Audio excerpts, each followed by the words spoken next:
uye zvikwambo zvedu isusu zvinoshanda nyaya dzakareruka. Munhu auya pano ari kuchema kuti ndakatizwa nemukadzi wangu, ndiri kuda kuti munditeerere mukadzi wangu adzoke kumusha, ndinotuma chikwambo changu choenda koteera munhu chodzotsa. Ichi chache ndechekugana. Ndechangu hachisi chekugana. Zvekugana ndezveropa.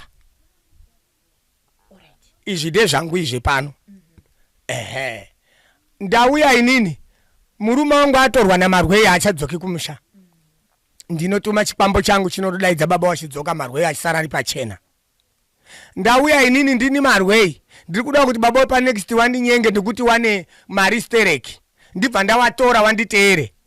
Ndinotuma chikwambo changu kododaidza baba waye kuti pfimba musikana uyu ari kukuda.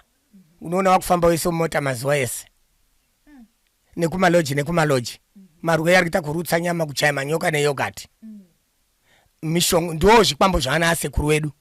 For these and more stories, tune into Zim News Bit TV